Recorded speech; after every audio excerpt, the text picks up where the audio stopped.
nataka kila mtu nipe hapa. Hey, nataka weke maringo kidogo. One time, waka hapa kila mtu. One time. Hey, hey, aya kila mtu kota.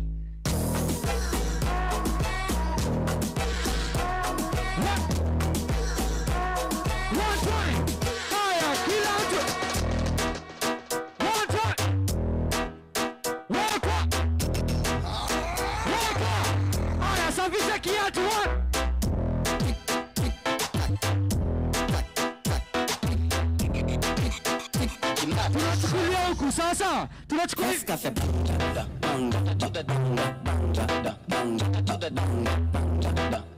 sijaona. Chukulia watu. People like a mother way song. Jule peace fire bang. We ma every farm. Hypocrite shut it down. First cafe banga. First cafe banga. First cafe banga. First cafe banga.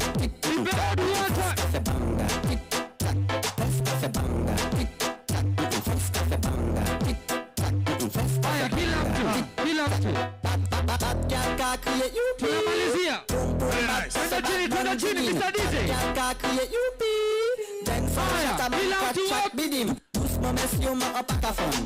First cafe boom bam brakatam. Roleta so a badaman. First cafe banga. First cafe banga. One time Mr. DJ. Asanteni sana guys. I pass it to our able MC. Thank you so much. Thank you so much, my heart mind. I am mko sawa, mko sawa. Muko chonjo. Tuko rada. Kabisa.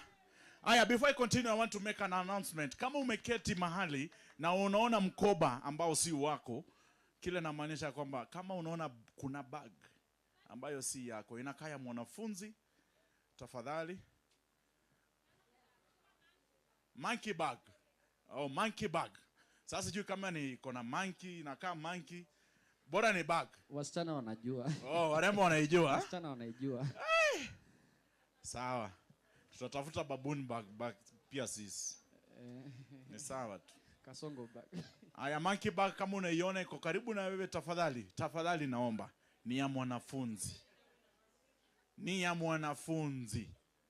Tafadhali kama unaona hiyo begi, if you've had someone akona hiyo bag, or if you took it by mistake, ukirudisha sasa hivi tutasema ulichukua by mistake.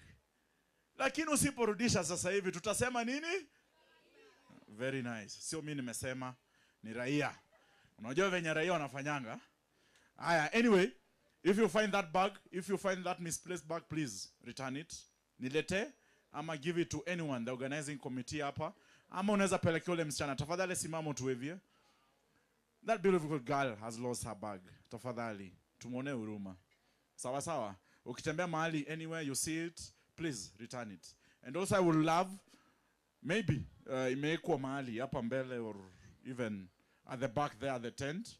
Please check out for that bag. At least tumrudishie. Arudi nyumbani akiwa sawa. All right, at this time and juncture, nataka tuingie into a very interesting discussion, a very interesting session that is going to be led by one and only our able Sam Mosetti, who is from the RNM Media, RNW Media. All right? So, since you are talking about matters to do with media, I want, kama uko na simu tafadhali, if you have a phone, please help us post the... please help us by posting, by uploading videos, and also pushing the hashtag. We have a variety of hashtags that we are using for the next 4 days. The first one is Bits na SRHR. Bits na SRHR. The next hashtag we are using is Form ni Dialogue. Form ni Dialogue. Aya, wale wanakala vitu tafadhali, tungoja kwanza. Aya, the next hashtag ni We Are Bits. Miss Jawaona. We Are Bits. Hashtag We Are Bits. use those hashtags. And also the next one is come to Bonge. The next hashtag is come to Bonge. Thank you so much to everyone, every partner.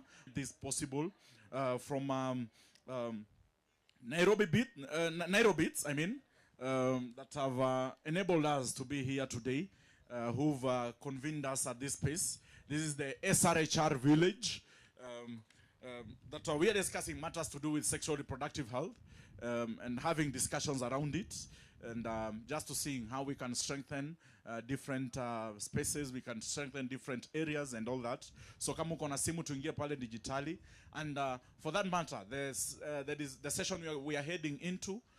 It's to do with digitalization of these matters, and I really ask all of us to be attentive to the panel that is going to come up on stage, that is being led by Sam, our able Sam. So nataka tu hii session tusimame kwanza, tusimame.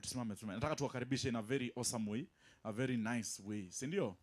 Aya Sam, unatangulia pande ile kama sheria msumeni anakata mbele na nyuma. Lazima dance. Lazima utadance. Hata kama miguu yote ni left, songesha tu mwili. Kwanza huyu anakaa Gen Z. Haya, tuanzie pale nyuma Sam. Tuanzie tu pale nyuma. Huku. Tuanzie tu huko nyuma. Hapa. Very nice. Thank you so much. Tuanzie hapo kwenye hype man anakuambia. Very nice. DJ, you know how we do this. Sasa akikuja tunamkaribisha na makofi, pia sisi tunamsindikiza na kudensi.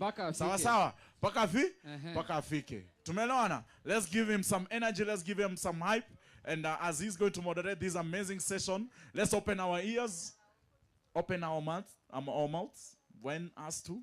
Close your mouth if you are not asked to talk. Open your hearts to listen and pick the positives from this awesome discussion. And enjoy DJ. Your hey. Mr. DJ, when you're ready. Very nice. 20. Sound 20. Very nice. Hey. Very nice. Let's give him some energy. Very nice. Very nice.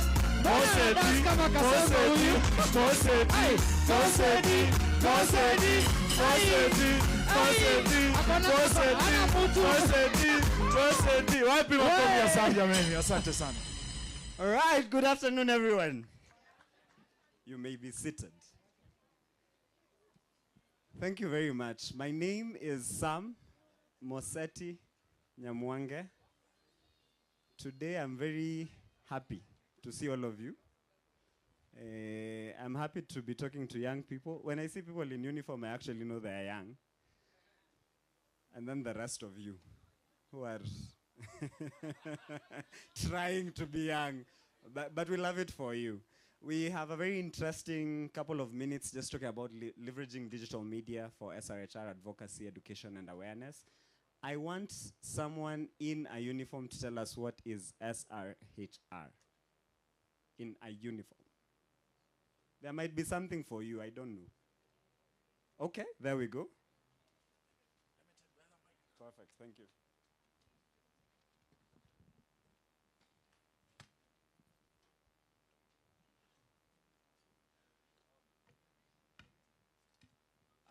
It means sexual reproduction and human rights. Okay, very, very close. Please give him a clap. Thank you very much. Anyone else in uniform to try? Sexual reproductive health rights. Okay, thank you very much. There we go. Congratulations.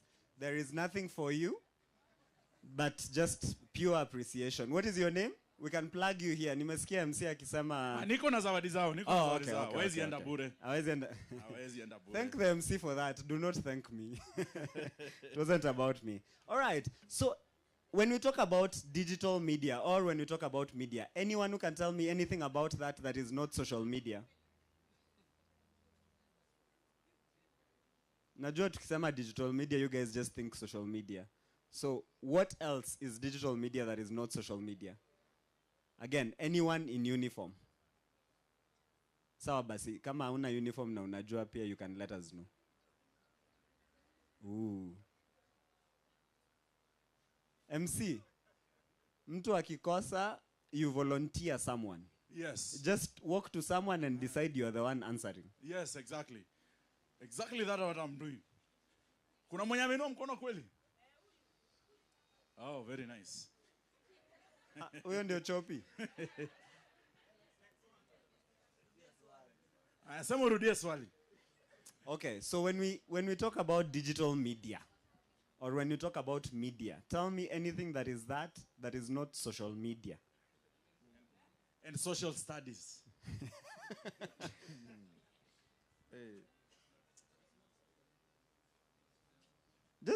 There is no wrong answer, so just say something.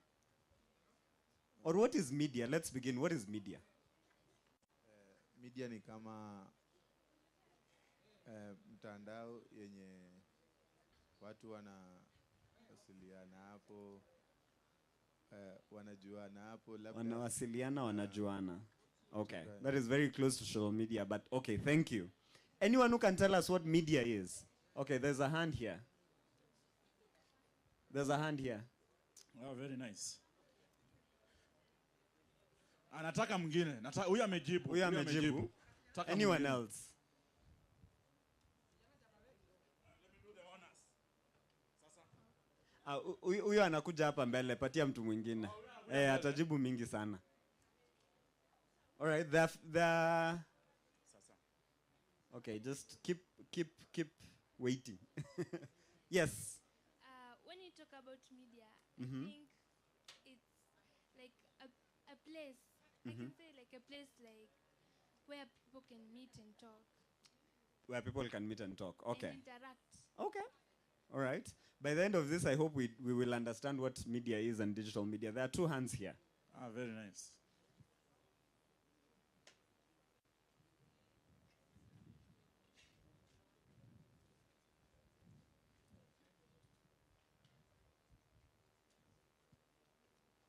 For me, I can say media, it's a channel that can be used to pass information. Love that. Channel, pass, information. End of story. Please clap. Thank you very much. Do you have something else to add? Yes, please.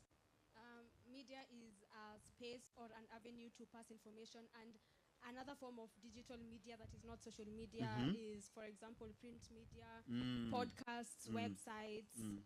Yeah. All that. Thank you very much. Now I feel like ningekuita ukuwe honorary panel member, but you are not in my list. So I want to invite the following 4 people, and DJ, you can be ready at this point, so that when I invite them, they will all come to stage, and then they'll tell us what they do and why they want to be on stage to actually tell us something. So if your name is Steve Ougo, Tatiana Gasheru, please come on stage. Ama musimame pale mudance kama mimi vile nilidance, and then you come on stage, and then I will even nitashuka ndio nyinyi mpande. Sugar daddy, yeah, yeah. Dilly, yeah. Puff, puff, puff, my Mary Jane. I'm high on life, wanna meditate. So allow me, make I enjoy life. Cause problem not the finish, oh. Every day different wahala. All right, if we want to ensure that they actually talk to us some sense, sindio? Yeah. Haya, tafadhali vile tu mlinisaidia kuingia, simameni tuwasaidie waingie ndio Pass me the dachi. Pretty girl come wine pon the cocky. 10 toes one girl make it touch it, touch it, touch it, touch it, touch it, touch it. Pass me the dachi. Pretty girl come wine ni kama ninashare mtu. 10 toes one girl touch it, touch it, touch it, touch it, touch it, touch it. Kana kama msema ngwenda kase toto kike na nibamba na niwe niko mavitu neza shukisha na we kama ni sema tuendelee shani tajani kama fall bungulu ako mabude mimi kwa mabungulu ashajileta disha za machungulu tukalini pimaga kafurisha cholulu shani tajani kama fall bungulu ako mabude mimi kwa mabungulu. All right, thank you very much. Now I like moderating this panel because it's full of young people just like yourselves. Sindio? We are not being spoken to by older people. This is not an intergenerational dialogue. This is just us talking to you. I want to assure you that there is no one here who is older than 27. I hope. Kuna mtu mwenye amepita 27? Nimtoe, ashuke. Point. A young at heart. Okay. That is okay. So I'll be an unconventional moderator and will not sit with you on stage. So I'll just sit here next to the speakers. So first things first, just introduce yourselves and tell us why you're here, why you're the best people to talk about leveraging digital media for SRHR awareness, education, and advocacy. And guys, let's listen. Thank you. Start with you. Yeah. Hi. Okay, so my name is Tatiana Gisheru. I am 21 years old. I'm a student at university, but most importantly, I'm a content creator. I believe in creating content for social transformation, and I think that's how I ended up in the space of digital advocacy, digital activism. And I like to say that in this generation, or in these times, activism is not really activism. I think it's just common sense, right? Yeah, it's not really activism, it's just common sense. I'm very passionate about young women and girls, and yeah, I've just been using my platform to make a lot of noise about that. So in your own time, you can follow me on my socials, Tatiana Gishero, and I believe you'll get to know a lot more about me as we continue. Thank you. Hi everyone. Jina yangu ya ID ni Belinda, but they call me Bella Uluoch. I form part of the Youth Executive Board right here, right now. And why I'm here today is I'm passionate about SRHR, sana sana kwa mtandao. Yes, yes, hiyo tu. Habari zetu. Mko fiti? Kapsa? Anyway, so my name is Steve Ogo. I'm also a sexual and reproductive health advocate, expert, and I believe what makes me relevant here is because also as a young person, we are expert in our own experience, and our voices are very important, especially when you're having conversations around young people. So what I do mostly is on social media, I use my social to simplify complex SRHR terms so that young people can be able to understand and comprehend. Yeah, and I hope you're going to have an amazing conversation. Thank you.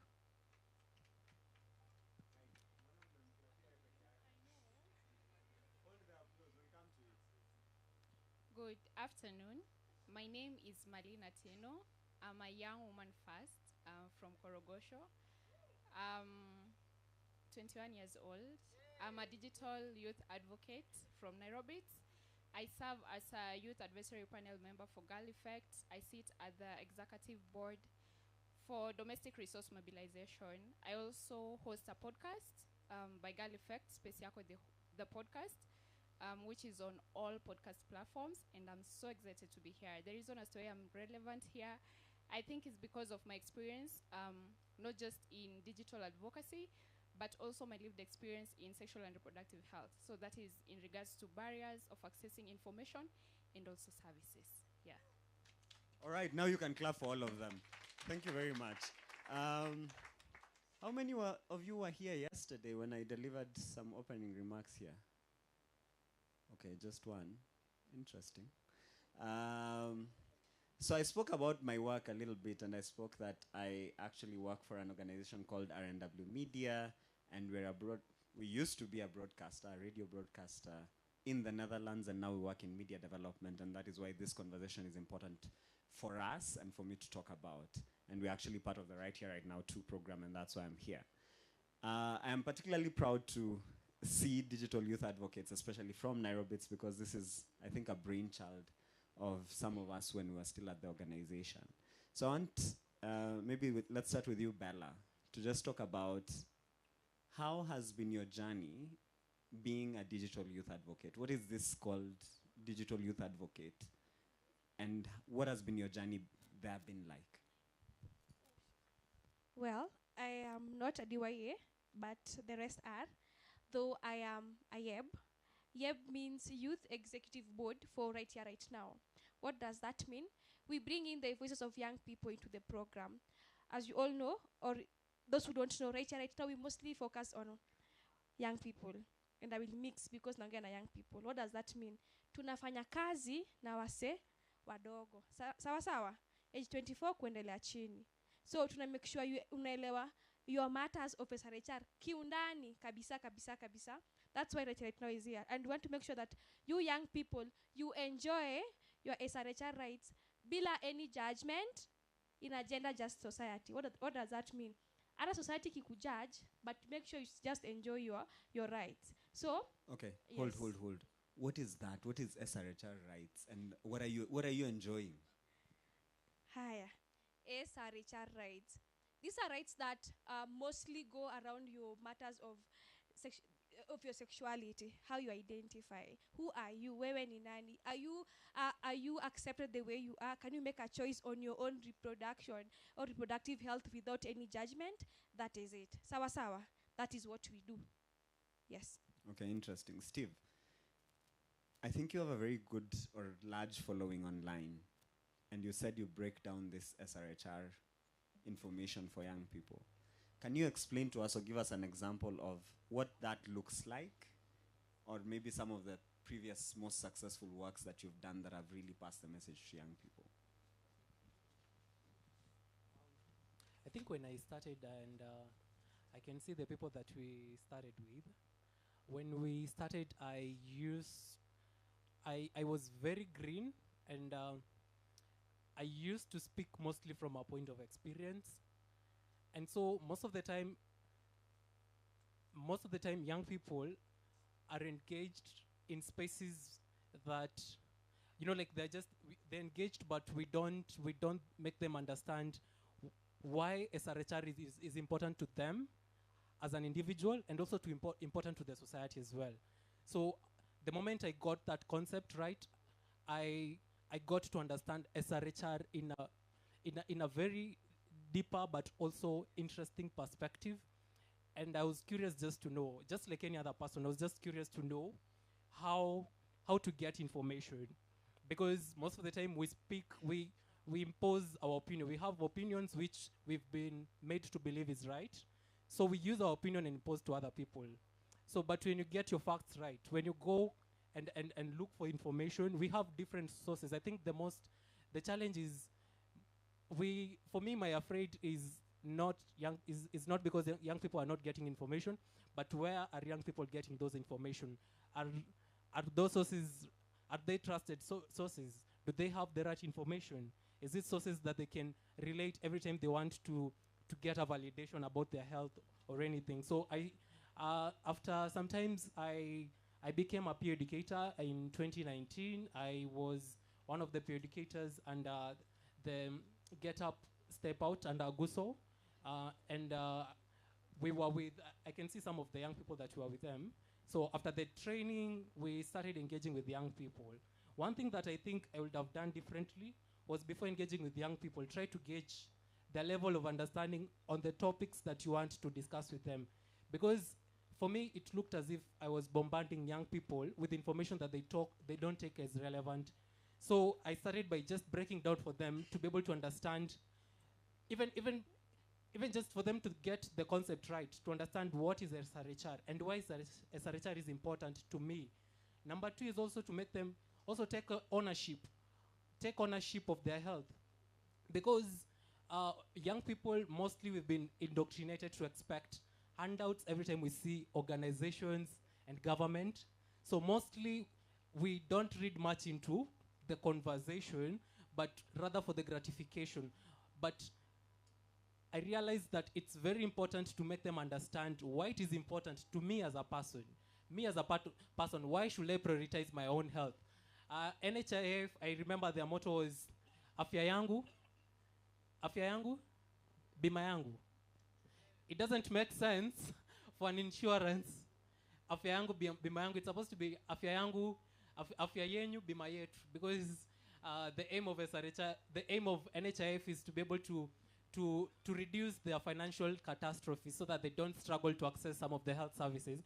But for me, it really makes sense, because your health is your responsibility. In as much as we as stakeholders, we are coming in to support, so that you don't really need to spend a lot to access your reproductive health or to access any kind of services, then to me it really made sense that it's about time that as young people we start making ownership of our, and it starts by us as organization just try to make them understand that we are not here for the we are not here because of the gratification. Yes, we will get opportunities, but first of all, try to understand why this discussion is important to you as a person and also to us as an organization, because we also have impact. We also want to make an impact. We want to touch someone's life. So for me, I'll be moved as an organization if I'm able to see that young people are starting to take charge of their health. And then another thing, also when it comes to the people that we engage, to the decision makers, like the politicians, yes, we are so quick to say that we were able to reduce the cases of teenage pregnancy, but these words don't translate into policy. So if we can use our social media platform to just call decision makers into account on their commitment, then we'll be able to get there. Because most of these issues is because we don't have a political goodwill. So we have a lot of policy barriers that hinder us from accessing our SRHR. In as much as we might be doing our advocacy, but we also see how we are going to put the government into check. All right, hold there. I want to come to you, Tatiana, and talk about your activism and what you do, because you spoke about policy and you are really vehemently agreeing. So talk to us about how activism, advocacy online can really translate into policy and practice in real life. Wow, that's a loaded question, because it's difficult to say that the efforts we make on social media really make much of an impact. I think we can see that even after the June protests of 2024. Yes, we got cabinet reshuffle, but how has that really helped us, or has it put us, in a worse situation altogether? So I like, Sam, the way you had framed the question when we began, where you said it's not just about SRHR advocacy, but awareness and education. Because I think once you have an empowered citizenry, then it makes it easier to push for policy reform. Why? Because, the preamble of our constitution says, we the people, right? Which means we are the ones who engage in public participation. We are the ones who raise issues, or should raise issues, to the relevant policymakers. So yeah, I think with policy, we have to make a lot of noise. And you have to find what it is you're passionate about and make a lot of noise about that. Right now, we have a lot of barriers when it comes to legislation on, for example, issues like abortion, where as per the 2010 constitution, I believe that it is very legal for a woman or a girl to get an abortion if her health is at risk. But implementation is another thing. So we might be able to have policy reforms, but who is watching and making sure that it's being implemented? And then what else I would like to add is that as much as we can advocate for policy reform, when it comes to matters gender and matters SRHR, unless we have a shift in mindset, then it's going to be very difficult to realize real change. I say this because I think Bella talked about it when she said you should be free to exercise your reproductive rights without judgment. How many of us here today, and I'm speaking especially to the teenagers in the room, for example, if you went to try and access contraceptives, or even asked anyone who is older than you about contraceptives or condoms, immediately you'll be judged and you'll be looked down on. So I think when we don't deal with these issues at a smaller level, at a mindset level, then we cannot take them now to a policy and legislative level. Brilliant. Thank you very much. And I want to come to you, Marlene, so that you talk to us about your podcast and what you're doing to change people's mindsets at the individual level before we start thinking at advocacy policy level. What does that do at an individual level? Thank you, Sam. So I hope I'll stick to that question because a lot of your ideas are coming to mind. But I think the main aim of the podcast is to create a safe space for young people to hear about other young people's experiences. and to know that even we who are there have made the same mistakes that they might make if given they don't get the right, authentic, and reliable information and services when they need them. So our podcast on changing mindset is to create a picture and also to give referrals. So we just don't go there to share about our experiences. We also go there because we have a very cool chatbot, Wazi chatbot, where you can ask question anytime. And if needed, if you want to talk to a healthcare provider, you can call, and all this is free until you want to access a service. So at mindset level, we are just trying to tell young people these things are happening. We have been survivors of some of the challenges and obstacles that have come our way, but we have been able to overcome because we knew better. We knew what to do right when we got information that was right for what to do in regards to the situation that we used to face. If I've answered your question. Good, I think you have. Thank now I want to come to all of you to talk to us about the wins that you've seen on social media or on your digital platforms, on your digital media. What are the practical wins that you have seen? I want you to frame it in the sense of, we did X on X and we achieved X, okay? And then we'll go to the audience to talk to them a little bit more about where they're thinking and where their minds are at. Let's start with you. Wow, also a great question, because I think we always tend to think about the shortcomings, or we tend to think about the gaps that we have been unable to fill. So I think in my introduction I failed to mention, I don't know how I failed to mention this, but I am the Director of Digital Advocacy and Campaigns at Kenya ni Mimi. Kenya ni Mimi is an organization that seeks to put young people at the center of nation building through opportunities, access, information. Towards the end of last year, we ran a campaign on 16 days of activism. And it opened up a platform for us to launch our gender agenda, which we are launching this week of Women's Day. What I think we achieved with that campaign was we really broadened the definition of gender-based violence, sexual and gender-based violence. I think when we say sexual and gender-based violence, you tend to think being abused physically, right? But I think we really tried to broaden that perspective and say that it's emotional, it's patriarchy. Every time you turn someone away as a woman, maybe someone is flirting with you and you turn them away, and they keep persisting, and then you start to feel uncomfortable. And now you're even scared, like, maybe if I tell him to leave me alone again, who knows what he'll do to me. That's gender-based violence. That's a form of violence. So I really push for that. Like, the government not giving us free sanitary towels. That's gender-based violence, state-inflicted. Taxing period products. That is gender-based violence, state-inflicted. You know, it really breaks my heart that we still have to talk about things like menstrual hygiene. So I think these are some of the things we've been able to accomplish as Kenya ni Mimi, and also with our own personal platforms, and just advancing storytelling for social impact. Like, sometimes I'll just get on my TikTok and say what's on my mind, and you know, so it gets a really good reaction, sometimes good, sometimes bad, but I invite anyone to engage with us. Yeah, thank you.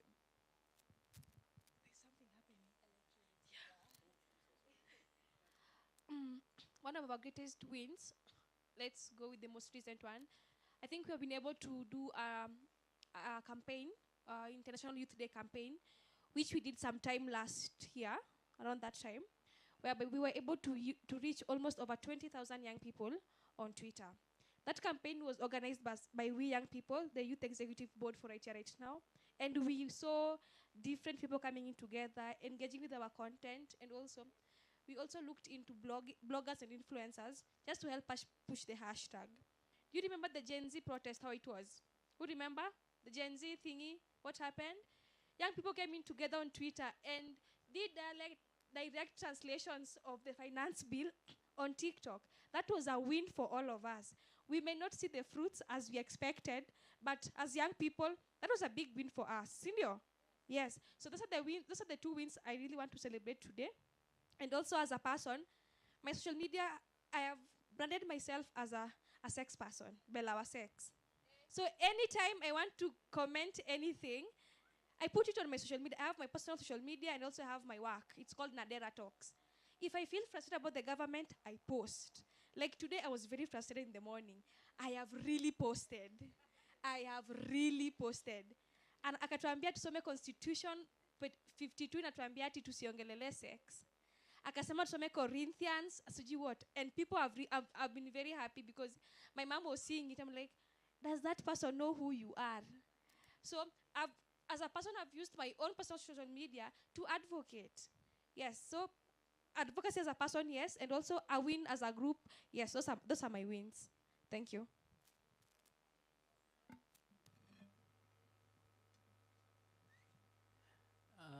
That was a very nice but crucial question.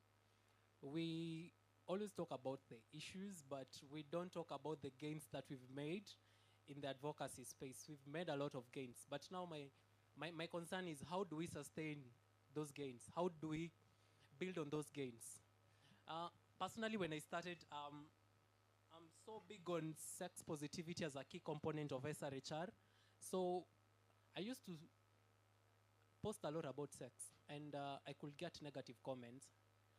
And I think something that has changed over time is I could see young people coming in support and counter-reacting the negative comments. I think that is one of my biggest gains in social media, because there are times that I felt like I was not in a position to, like, you feel like, have you ever seen a comment and you're like, you've already lost the battle? Because even if you try to defend yourself, like, it won't even make sense. But I could see young people coming in my support and counter-reacting those comments. And when I started, as stupid as it might seem, I was just doing it the best way that I knew how. I was just posting, I was just basing my opinion, but I realized it's very important that I also get information. So I used to just post opinions, but after I was able to just capacity build myself, I was able to also attach my opinion and also with facts. Something that I've realized over time in social media, we are so quick to we judge people based on the opinions that works best for their bodies and for them. Someone will just post something about, someone will post, will share a post about the clothes that he or she has worn, and then people will come into the comments and start bashing them. They will start saying bad things about them. I think if there's something that we really need to start looking into is how do we counteract those comments? Because I think that is the biggest problem that I've faced in social media, because we Sorry, I want to turn that into a win, because you said young people come in solidarity to you. So I think that is a win. Don't think of it as a challenge.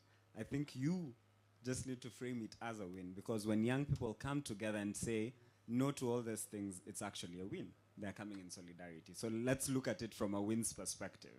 Okay, yeah, sure. So yeah, but so I was saying it was just a challenge that we need to have more people on board to help in counter-reacting those negative comments, because they are really discouraging people to feel good about their body and themselves as well. So it's a challenge, but also an opportunity at the same time that we bring more people. Institution can be able to just train people on how to communicate, in advocacy, and be able to tailor-make the information in a way that people can better understand. Because communicating is one thing, but also how you communicate. Sometimes we know what needs to be done. We know how to go about advocacy. We know what needs to be done, but how it needs to be done in different digital context is very important. Because how you post on Facebook, my post on Facebook is very different with how I post on Twitter. Because Facebook, I understand my audience. There's a language that my audience always understands, so they will always relate to. But on Twitter, I have to shape my message. so that I can be able to relate with decision makers, even young people, you know. LinkedIn also, it's just that LinkedIn, you have to go the professional way so that people can take you serious. But of course, you ought to understand how this social media operate, the algorithm of each and every social media, because when you understand, sometimes it's not about posting, but also it's, for me, I go for engagement. When I see people engaging, then it's an indicator, it's a win to me that people relate with my information, and also trying to be as authentic as possible, to be able to, because when you share your story, you're more likely to get someone who relates to the same story. So also trying to be authentic so that you're able to engage with people. For me, it has been about, it's more of how do I make them understand my information. Sometimes communicating is important, but how you communicate in a way that the receiver, I know when we started, you asked about, there's a definition of media. So provide a medium, so yeah, information, yeah. So when the receiver understands, comprehends the information, to me that's a complete information. So when I see engagement, I feel like people are relating with my information. So that's a win. Okay, cool. Yeah. Thank you. Marlene, and then we come to the audience. I'm still on their thoughts. So it's what, how, and the outcome. Yes. I hope to answer this as brief as possible. So what we've been able to do, we were able to create a digital tool. So part of it was the podcast. So the WhatsApp chatbot, like I mentioned, how it works. You just get to go direct. You don't have to you don't have to share so much information about yourself. Rather, you just go direct and ask about what you want to inquire about. How we were able to do that, I think I'm so glad to be a young girl in this generation where young girls are seen as experts and invited in rooms where decisions are made. So we were invited in a decision-making table, and we got to air out our issues, and we were asked of the best digital solution that can respond to those issues. So that is how the chatbot was given birth, and that is how the podcast was given birth, and that is how the Tuki series, because our umbrella brand is Tuki Songa, that is how the Tuki series was given birth to. So the organization was trying always possible to make sure that the language that they are using, our chatbot can pick Sheng. So we are still improving on that, but the organization was trying to capture young people in what they love most, which is TV series, podcasts is the new big thing. And also the language, and also where they are more comfortable. So for example, we will do on-ground activations in informal settlements and show young girls how to navigate digital tools, because if you create that tool without giving people basic skills on how to navigate it, it becomes useless to some point. So that is how we were able to do it. The outcome of it was that more young people, more than ever, are able to ask questions that were termed taboo. More young people are able to find a reference point, because we get all this information, but we don't get clarity of it. So the fact that you are able to call a real healthcare provider and talk to them about the issue that you have and seek clarity, I think that is a plus, and that is a very good outcome of the chatbot that we have. So as well, another outcome is that more young people, because we use influencers to also reach a wider audience, more young people are able to reach out to these influencers and see, because the influencers are also called out to be authentic. They share about the challenges that they are having about menstruation, about finances, everything. So they're able to see real realities of these people, other than the flashy life that we are used to seeing. So every influencer that we partner with is called out to share their authentic side of story. So that is, again, another good outcome of it. And more young people keep engaging on our socials, asking questions and even giving comments. And the good thing is that we have a feedback loop where you are able to call out the organization on what you think is not appealing or what is not working. So personally, I'm still upcoming. I'm not as vocal on social media. I still fear that space. Not as vocal as the other people here, but I'm an aspiring TikToker. Awesome. Thank you. Can you give her a round of applause so that she knows we are with her, we have her back. Now I want to come to the audience just to see whether we have any questions, any suggestions, anything that we want to tell them. And then I will have us do a quick activity and then we finish this panel. Okay, we already have, ooh, interesting. Okay, let me come.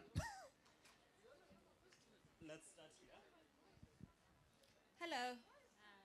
My name is Nuru. I am a marriage and family therapist.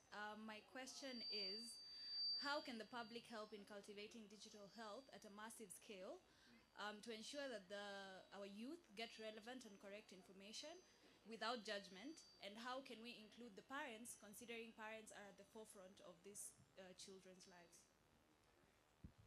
Okay, very, very, very, very loaded question right there. Okay.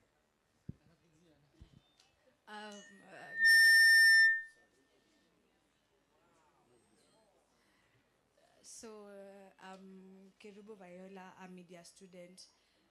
And okay, my question is, since we have a lot of platforms and organizations, the girls, don't you think we really need to focus and have some other organizations for boys? Because we're making it like tunakaa okay, I will use both English and Kiswahili. So like I'm also a sky girl and a dream girl, but coming to think of it, I have a brother at home. My brother does not know, is not that educated about sex and every she. So do you think we need to have that, like their own organization, like let's say Sky Boys and whatever and that?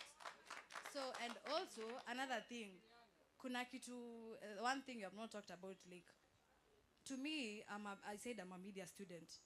I've been always having this thing in mind that because tukona people in TikTok, you know, most of us, the youth, tunapenda kuingia TikTok, watch easy vitu like dances and whatever and challenges.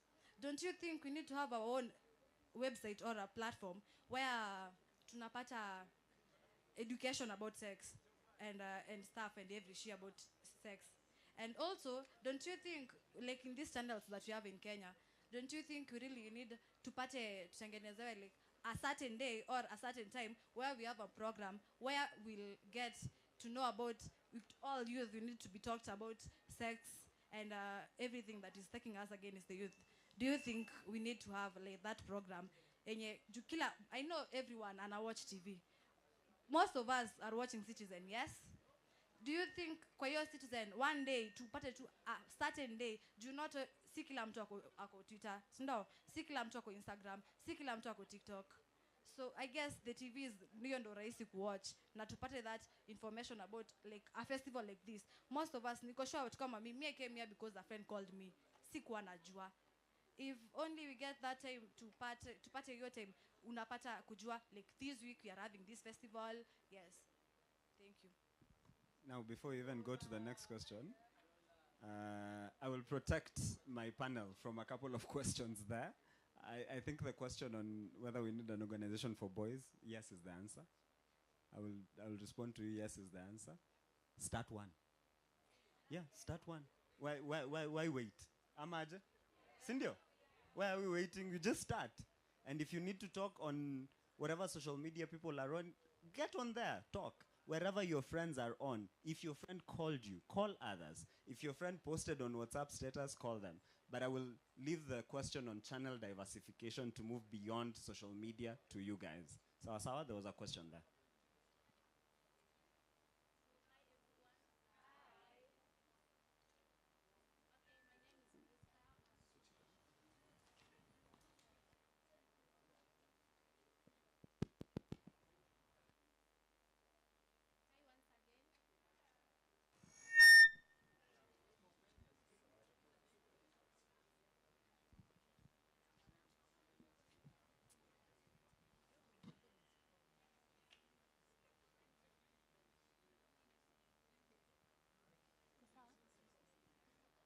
My name is Priska. I'm a recent graduate.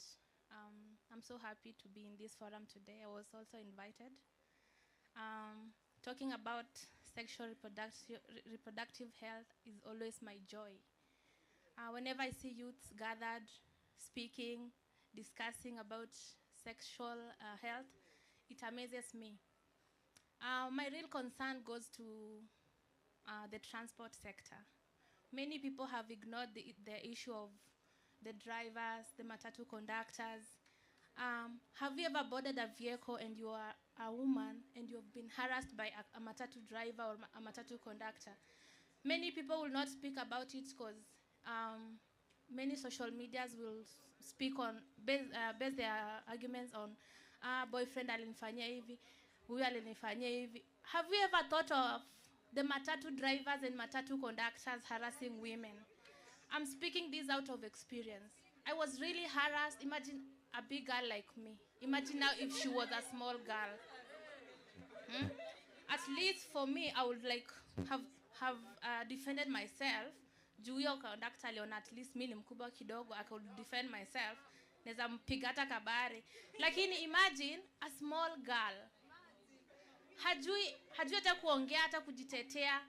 The matatus I think the transport sector should just like, we should just open a channel and talk about them. A forum that will at least like push for change for us, like women. We are really going through a lot in the transport sector. We cannot afford pesa ya Uber bado sisi watu hustler. We have to use the matatus. Even the Uber is not safe, Bolt not safe, like transport in general is not safe for women. All right. The beauty with that is that we will start it now, today. Saitu. Good afternoon. My name is Faith Mulandi, and I have a question for the panel. Okay, in your advocacy, awareness and education, how do you make sure that you are integrating gender equality?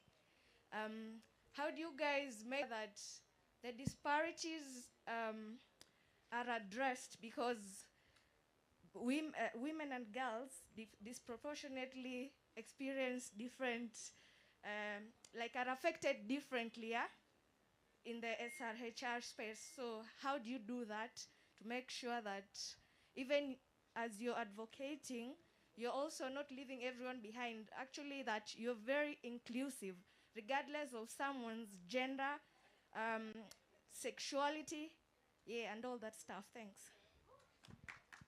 Okay, so I'll come to you. I think there's two major questions that you need to respond to. Number one is inclusion. Sorry? You needed to raise your hand. Okay. All right. Hi everyone. My name is Kayla. Thank you for the mic. I had a question for the panel. This day and age, the digital day and age era, where all the information that you'd want is in social media, how best are we as advocates making sure that the information that we're sharing to the young people is accurate and as consistent as possible? Because you'd find that in as much as yes, we are sharing the right information, but what the audience is getting out there might not be as right as we want it to be. So how do you as experts advise us to use our platforms? Yeah. I think that was a brilliant question. Thank you for ensuring that we raise it up. Because I think in the age where everyone can be a journalist, in the age where everyone can be a media maker, you can take your phone and go on TikTok, a lot of information can be wrong, right? So we need to ensure that any information as advocates that we put out there is actually correct. So question to you, how do you ensure that it is correct? There's a question on inclusion, and then there was Nuru's, Nuru was the name, right? There was Nuru's question on public health. How do we ensure that we get all the masses on this movement? The question on transport, I will not give it to you. Question on transport, we will do an activity and we'll ensure we start a movement that actually speaks on transport, and you will be the one to start. Nikusema nakutanda, sindio? She's here, but she said she's scared of this social media thing. So why not you to just start? Yeah, if you need to start that conversation, let's start that conversation. Your question on boy child movement, me, I'll hold you accountable. I'll call you after a year and ask you, where is our organization and what are we doing about it? All right, so who is answering on inclusion? We don't have a lot of time, so we need to really wrap it up. One for gender equality, who will answer on, sorry? Accuracy of information. Inclusion? You can do inclusion. Okay, let's start with them first. Hi, was your name Faith? Who is the person who asked the question on gender equality in our advocacy work? Faith, right? Okay, I just wanted to get your name right because I think that's a really good question that you raised. You know, when we talk about SRHR, yes, SRHR issues also affect men, but mostly I think SRHR issues affect women and affect people from gender minorities, sexual and gender minorities. There's no boy in high school who has to think about not going to school because it's his time of the month and he can't access pads. So mine is to say that it is systemic. If we have a problem in our country with SRHR issues like period poverty, sexual and gender-based violence, in access to contraceptives. These issues are very systemic because it just reflects that the political class or the decision makers, this is not a priority for them, right? So at the basis of anything SRHR advocacy is gender equality. It's down with the patriarchy because these internalized ideas of what we have of gender roles, what we think about women, these ideas is basically what reflects into all the injustices that we see in society today. If you find a politician who cares about something, like Nairobi River, for example, they will lead with that, you know? So if we find a politician who cares about access to sanitary hygiene, access to wash, which is water and sanitation hygiene as well, then, you know, we'll see policies that reflect that. So definitely at the basis of all SRHR advocacy is gender justice, the fight for gender equality. And I invite all of us here to think about how the disparities that exist in our society between men and women really reflect on the issues that we are discussing in this whole village. That's why this whole village is here at PDF. So thank you, Faith, for that question. I will answer accuracy, but let me just do this again. SRHR issues are not women issues. Sawa sawa. Everybody can have an issue in terms of SRHR. That's a disclaimer. Sawa sawa? Yes. So on Kayla's question, he asked, how best can we make sure the information is accurate? Use fact-checking tools. Why go to your friend and ask, by the way, leo nasikia ni kama dungwa, kwani inaweza kwa nini? Hiyo ni ball. Aje kanyangata darasa ya daktari hajui chochote. Have a fact-checking tools. You'll see, oh, if a woman is like this, why go and ask a neighbor? Is your neighbor a doctor? Is your neighbor a nurse? No. We have fact-checking tools that will help you know the correct and accurate information. Sawa sawa. Stop. You guys are giving AI a lot of questions. If you miss your period today, how does that involve AI? Was the AI with you while you were having sex? Why not take yourself to the healthcare and get the right information? If today you wake up and you're seeing that some funny discharge, was AI there? Was Google Scholar there? Was Facebook there? Was ChatGTP there? Go to the healthcare facility and get. It is actually, some of them are free. Yes, you are still struggling them being youth-friendly, but at least go there. Sawa sawa. Have fact-checking tools. Have people who know. Go to, okay, getting a gyna may be very expensive. Enda kwa community healthcare. Acha akufukuze, akunyime information. But get the right and correct info. You're giving AI too much work. Too much for no reason. You are the two of you in the room. Now you want to include AI in the next diagnosis. Sawa sawa. Get the correct and accurate. And your friend does not have the correct one. Their friend will tell you what you want to hear. Atakwambia, oh, nadhani pia mimi, no. With your health, huwezi dhani, ufai kudhani with your health. Your health is your number one priority. If you see discharge today, please, enda, Mama Lucy. Go anywhere that you feel free. Go anywhere that is free, because we have free ones. Because we have been very in touch with the government to give you guys youth-friendly services. Sawa sawa. Do not ask questions with your health. That is my best thing. Fact-checking tool. And the first fact-checking is enda OC. go to the Alright. hospital. All right, thank you so much. Nitakumbuka. Is your neighbor a doctor? No. Is your neighbor a nurse? No. Well, some of you might have doctor neighbors and doctor nurses. Let's go to her and then we come to you and then we close this thing. On inclusion, real quick. One fact-checking tool, yeah? wazzii.ke. Wazi is free as long as you have bundles. And you can call and actually some kind of consultation for free with a youth-friendly nurse. So real quick on inclusion. I think the good thing about digitization is that it does not discriminate on the basis of gender. And this is why I'm so big on creating digital tools. Because as much as they can be monetized, I don't think we can monetize them so much to a point where we exclude one gender. The best Facebook can ask you is what is your name, and if they want to discriminate on terms of gender, then I think that is where faking IDs can come in. But I think creating digital tools, and organizations are doing that, and my fear is that they will start losing relevance because now everyone wants to come up with their own for the purpose of applause or something. But I think the question of inclusion is just going digital about advocacy and going digital about referrals and fact-checking as well. Yeah, thank you. All right. I'll give you 1 minute and then we need to close.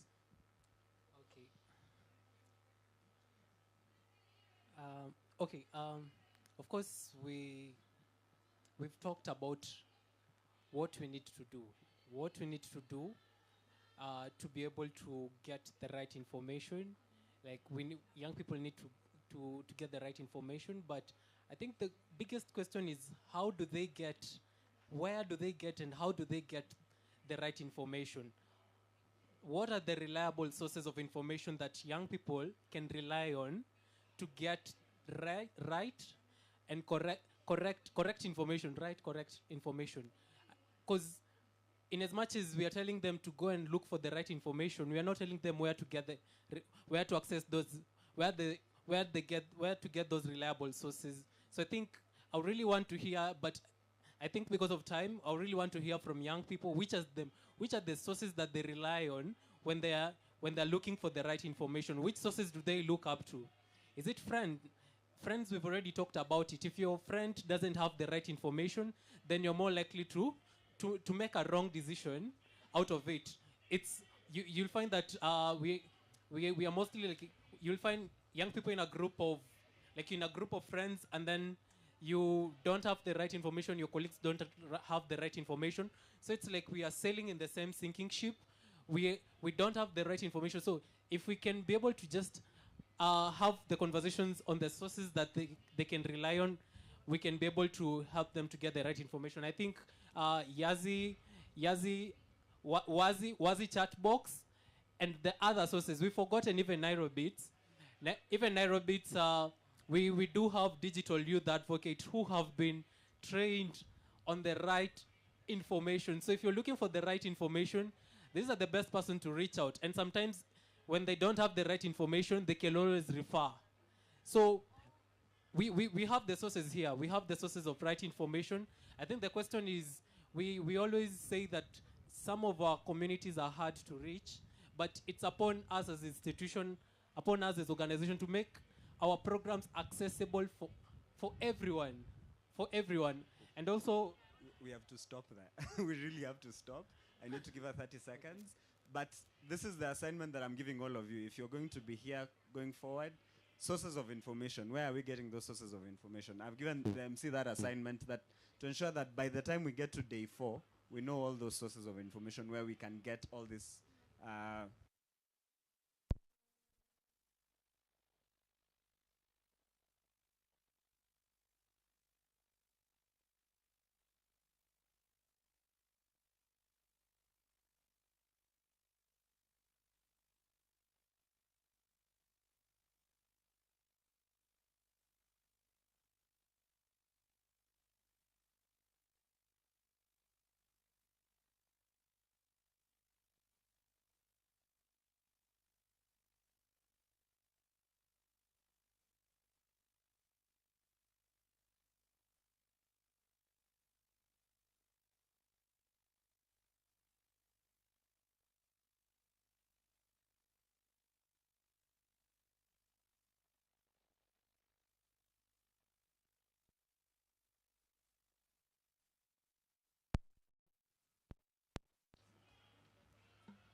you happy to be here? You're here to be happy.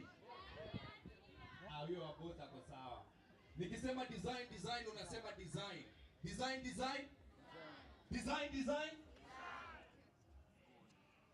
Atiwaambia hata waandike Nairobi small letters bado ni capital. Wanze biashara ya Nairobi bado unahitaji kutafuta capital. Pesa ya kisima waliba, and that's the damn truth. Sudden death is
why she is in love with you.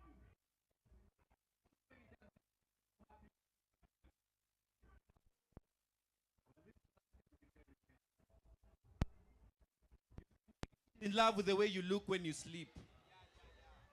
And if she dare tells you it's because of your personality, then maybe you don't look as good.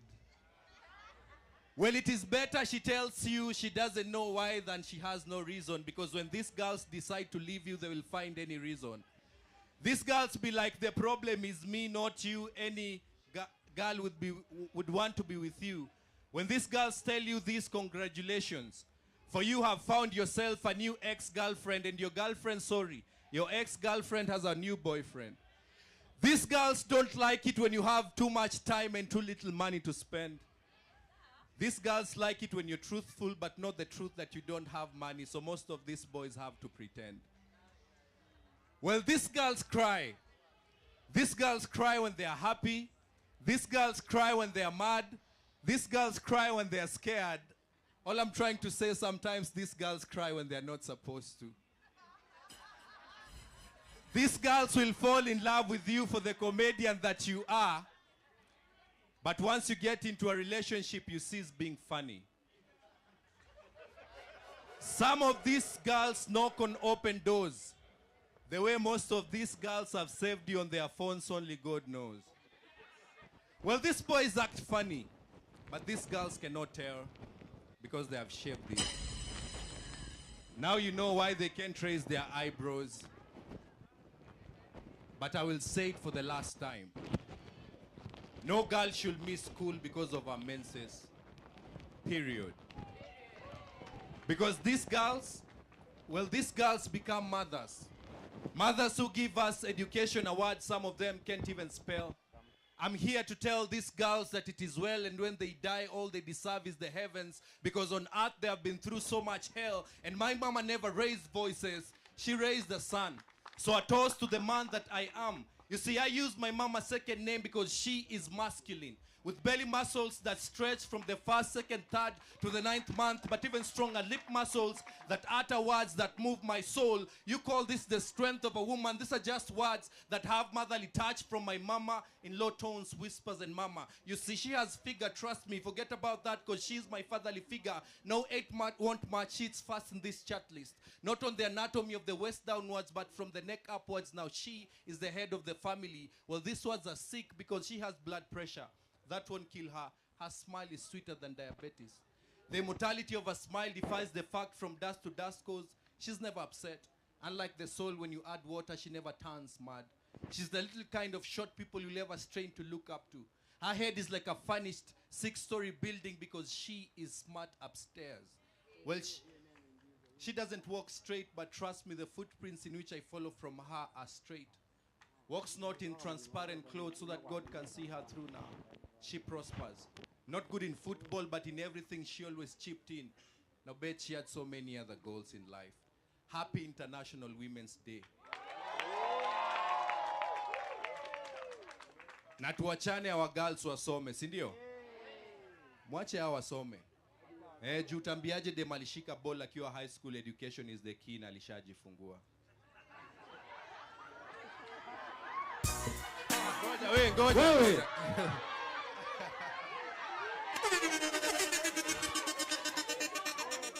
My name is Willie Oeba, WILLIEOEBA. Leo, voluntary, follow me, I'll follow you everywhere. Ukiandika tu OEBA utanipata. I do civic education kwa matatu. Na huyu gentleman flani anaitwa Brian Silwezua tuna inject. I am also a Ford Global Fellow, class of 2024. Na kazi nyo tunafanya ni ya expand the civic space. So everything that you do, I believe in protection of human rights. My main beat is on social justice, defending human rights, and gender mainstreaming. So use your voice everywhere. When you're unaenda shule, use your voice. In 2019, spoken word ilikuwa inducted kwa drama festivals. So also mkienda shule waambie walimu wape script, muendelee kuamplify kwa shule, sawa? Tumeelewana? Alafu waambie waniite niwafunze, si ndio? Makofi tena. All right, thank you so much, Oeba, for visiting us today and also sharing that piece. Really appreciate it. Asante sana. God bless you. What was the line that actually captivated you? I was once a spoken word artist before I retire. Acha nikwambie kenye menibamba mimi amesema she doesn't walk straight. So she walks. But her steps are she doesn't walk straight. Fanya tafuteni kitu kingine kama spoken word imewashinda. But let me ask, how do these people think? Huh? Why can't I think that way? Even me one time. That's my dream. I'll think that way. All right, friends and colleagues, students. Thank you so much. Thank you so much. Before you continue, because we are wrapping it up, there's some notes that are needed. In the breakout sessions that we had before lunch, that is now the different 4 groups, there was someone who was taking notes.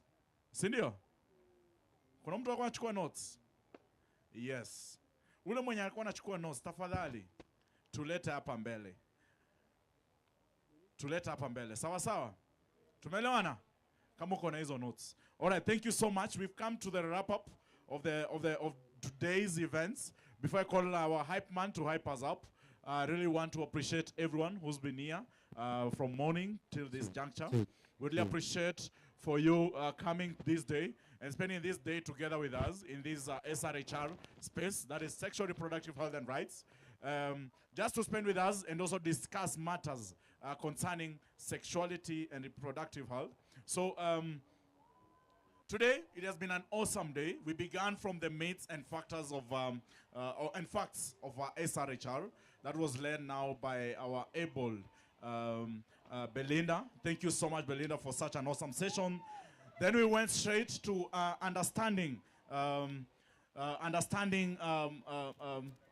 safe sex, which was led now by our very own Ramu.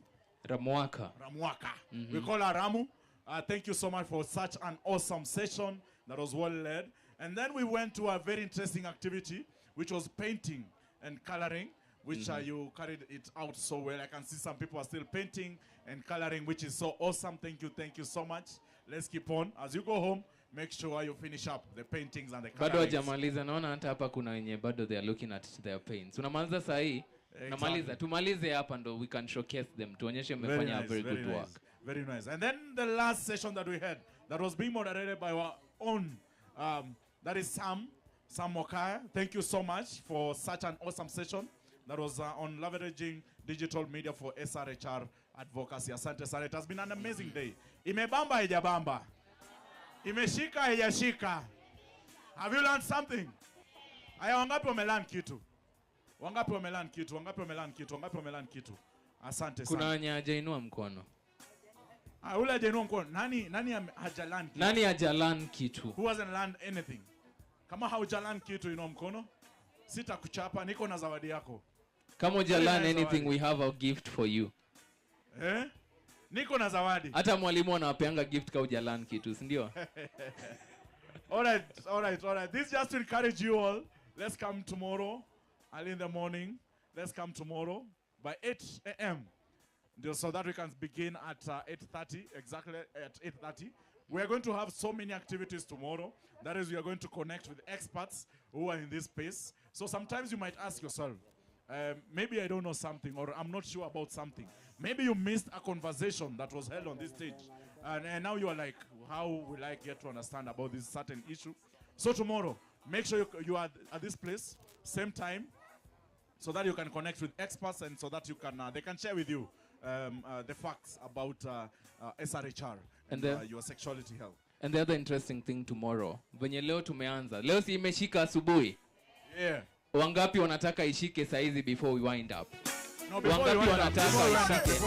we wind up, DJ kwanza. Before we wind up. So and now, tomorrow, for tomorrow, tafadhali. Ambia jirani, call neighbor. Tomorrow angalia neighbor, is another day to learn, interact, study, connect, and eat. Mark, I think the Luya in you is getting so ahead of you. Uko na chakula utapea watu? Alafu niko na chakula ya kama kiroho. Mark amepromise anyone food here, you know the person to ask, si ndio? Hujauliza mimi, usiogope. Mark ako na pesa, huyu kijana ako na pesa, anaweza wabaia lunch. So probably the high schoolers, I hope meshika hii nini. Kesho when you see Mark pale, I think anakulanga pale. Atawabaia food. Msiogope, mnaogopa nini? Ikiwa na mmesema Mark. Jua hiyo kumark iko na meaning mingi sana. I hope si yenye watu wanafikiria. Wewe ni Mark, tu haina shida. Pia mimi nimekumark. Because we're in the SRHR space, unajua some other time kama Mark jana alikuwa anaambia watu you need to come inside. I'm like, hey bro. I met inside the tent. Sasa si unaona. Anadanganya, si ndio? Hiyo ni uongo hiyo, mimi sikusema hivyo. We need to pay attention to the language that we are using, si ndio? Na hiyo ndo kenye nasema hapa. So now, thank you so much. I need to give my hype man. Anataka kunitoa hapa mbio sana. But before I give him the mic, I want to appreciate a special group of people. Nakumbushwa na ije shiko hapa mbele ya kwamba kama uko na notes tafadhali walete. Itawasaidia sana. Hii ndio inawalipia rent jamani. Tafadhali walete. Kama unataka walipe renti, walete tafadhali. And in the morning we said what when you are hapa they're documenting everything we are doing. So you're here to represent also other young people. Sioni ukweli?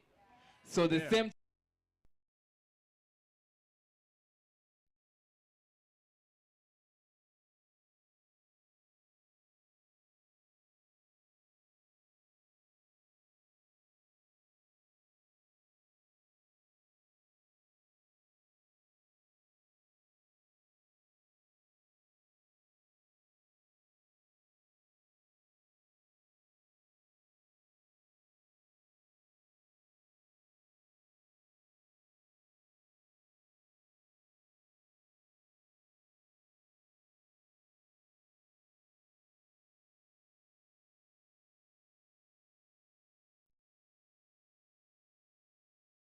Wapi makofi ya People's Dialogue Festival? Bado.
makofi ya Love Matters Kenya jamani.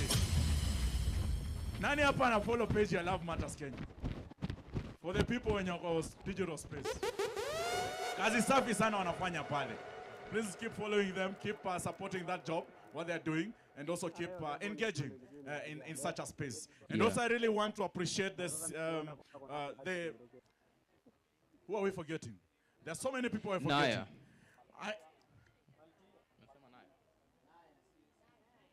Let's appreciate Naya. Wapi makofi ya Naya? Kenya SRHR Alliance. SRHR Alliance. Wapi makofi ya SRHR Alliance? And also I want us to appreciate Nigolak. Wapi makofi yao jamani? Thank you so much. Kwa ule mwenye sidhani kama tumesahau mtu. Bado kuna watu ni wengi. Wacha tupigie DJ makofi. DJ bana. DJ ametuentertain hapa for the entire time. Wapi makofi ya watu wa kamera jamani? Bana wa camera people hapa wamepiga a good job. Thank you so much for broadcasting this and also taking us nice photos. I hope hizo picha tutazipata. And one last person I want us to appreciate. Yes. And before we appreciate that person, please, if you're still coloring, ukimaliza, you can bring the pencils here to this desk here. I want you to clap for yourself, but in a very special way. Sawa? Yeah. Because you've been... Hiyo ni ngoma ama? Hiyo tulikuwa tuna try to come. Tuko, we are back. Sawa. Msiogope, tuko na kijana hapa ameenda martial art. I think tulisema hiyo asubuhi. So hakuna ngori. So, I want you to clap for yourself this way. So, 1, 2, 3. Then 1, 2, 3. 1, 2, 3. Then you clap and kiss and bring it back to yourself. Are we on the same page? Let's try that. Or you can throw it to me. Kisses zinarudi kwenyu. Consent tu hajapeana, si ndio? Huyu anataka kila kitu. Aya, let's try. I have consented you. Aya, so I want you to clap for yourself in the next 3, 2, 1. 1, 2, 3. 1, 2, 3. 1, 2, 3. 1, 2, 3. Sawa. Mmeget? Ama watu wako slow. Aya, the last time. So saizi sasa clap niangalie watu wanadunda. Aya. So we clap in the next 3, 2, 1.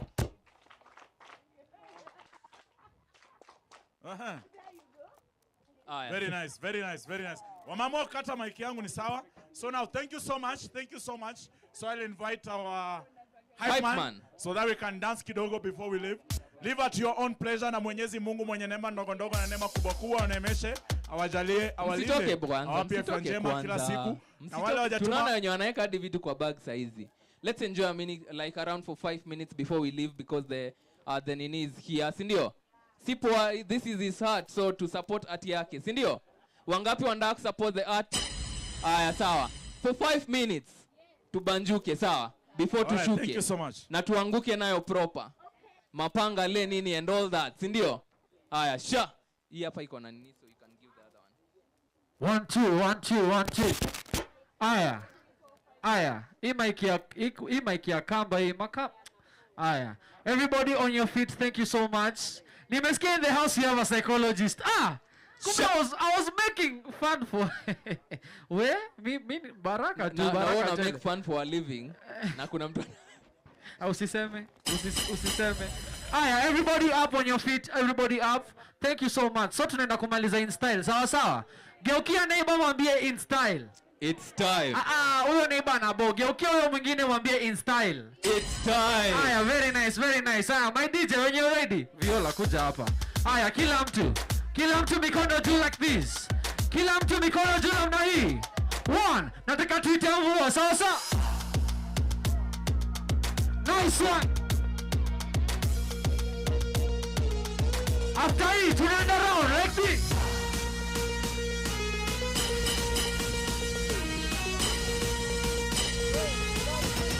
Aya, tunatua juu.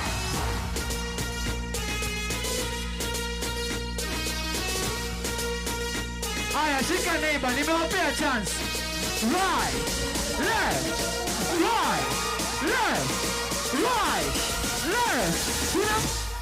One time, let's go.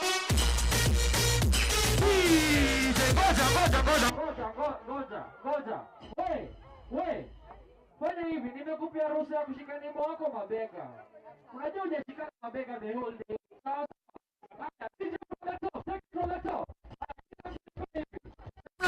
tunafanya sawa sawa. Aya, kila mtu itambua. Nice one. Let's go. Hey. Hey. Aha. Uko nyuma nimeona watu wanakaa chini. One time, let's go.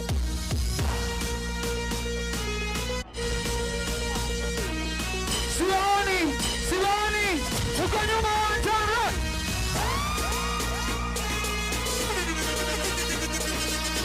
Aya, shikane bako mabega. Turn it right.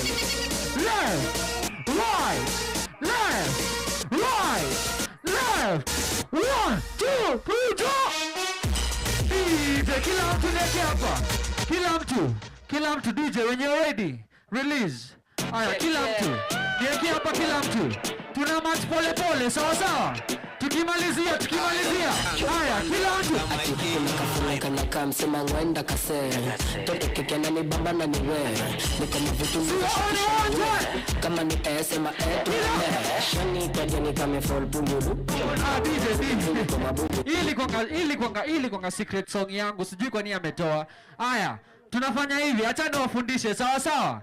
Acha niwafundishe hii ya mwisho sawa. Tunaweka hivi. Kila mtu. Alafu tunafanya hivi. Sawa. Aya, from the top. 1, 2. Alafu unachukua. Sawa. Unachukua, unaweka. Sawa. Alafu unaachilia. Sawa. Alafu unazama, unaingia. Sawa. Situfanye mara mbili na music. Mr. DJ from the top. Aya, kila mtu nipe. 1 time. 2 time. 1 time, 2 time. Nakam sema ngwenda kase. Tunafanya brako, sawa. Let's go. Niko mavitu neza shukisha na we. Kama let's go. Shani kaje ni kama fall bungulu. Ako mabude mimi kwa mabungulu. Nashajileta lisha za machungulu. Jikalile bimaga kafurisha chungulu. Shani kaje ni kama fall bungulu. Ako mabude mimi kwa mabungulu. Ashajileta lisha za machungulu. Jikalile bimaga kafurisha chungulu. Koriko papa ashalia fata zishiki. Kichefanyi wacha maneno weka muziki. Sino wabaya hizo zingine wakakiki. Mahita mashabiki na mbio sana ukirudi takuwa kaguru. Kama kiwa chini kiuno ikiwa juu. Ikishika nitana manama chungulu na vinyona. Basavine, touch your toe. 6:30, the way I know. Dirty dancing private show. Oh, she a wine, she a pro. Kude, because she dash you. Kude, you want nobody there. Kude, you want to take you there. Alright, any rice? You make me have to say, coffee. Real girl is stepping up there. Coffee. Whining the girl themselves. Coffee. Right away now the left.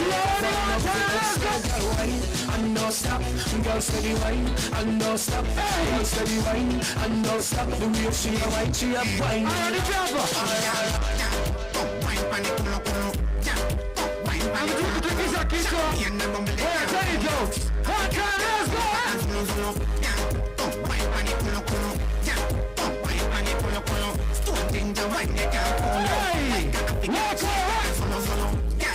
Wine they can't feel me a start to your body like the only grail. Them girl you be video on Facebook and share. And if I this wine that hey, welcome. When you broke back, wine, tick, down, shot, hot, don't stop. 1 time, 2 times. Find your wine that oh, wine pan it, pull, oh, wine pan it, pull, champagne the room they can't pull. Get out to all of your sex sound. You know if you test time. Your life is excellent. Come on, baby, come on, bring the Bentley around. Best ride of your life. You know I'm making love come down. Best time of your life. 50,000 a night. Platinum sleep, cause you're sweet and you're nice. You might believe you alone. Shikilia. Wapi makofi ya DJ Kinky. 1 time, DJ nipea next. 1 time. Aya, kila mtu weka chini hivi. Kila mtu twende chini, kata height. Kama unasikia sauti yangu tunamalizia hapa, unaweza kuja urukeruke. Aya, kila mtu. Tunaenda pole, sasa. From outer space, I got lucky when I go, I've been far away, I was running out. Waves, I've been feeling on my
I damn it, I die. I know they want to do like say. Me I supposed to go holiday. I am the best I love you. You thought I was lazy. Said baby don't play. When I hear the shit, give me my name. Tell me not crazy. Wake up, she want it on a day. She call me on the phone. Say she want to know you. What do I eat? What do I eat? Come back again. What do I eat? I give her like that. I'm a young kid. Wake up.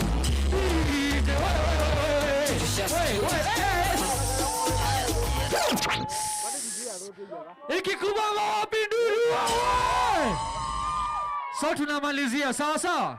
Nimeona mtu anashika hewa. Huyo ni nani? Huyo ni mbona unashika unashika ghost we. Aya, Mr. DJ when you're ready. When you're ready. Kila mtu. Pole pole tu. Nice one, welcome.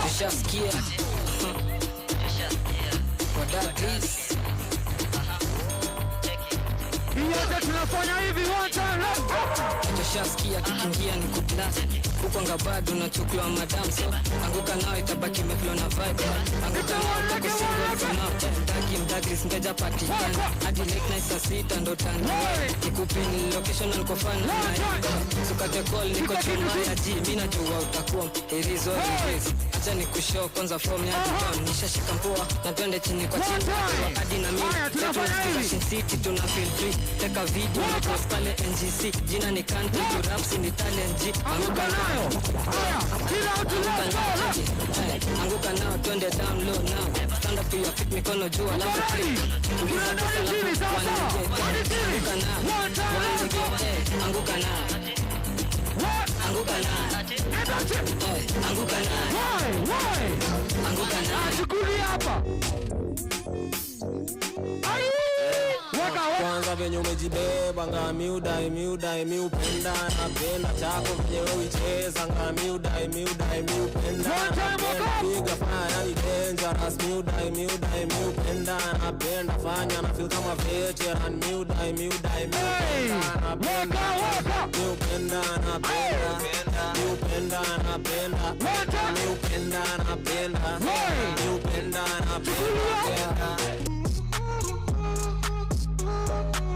One time.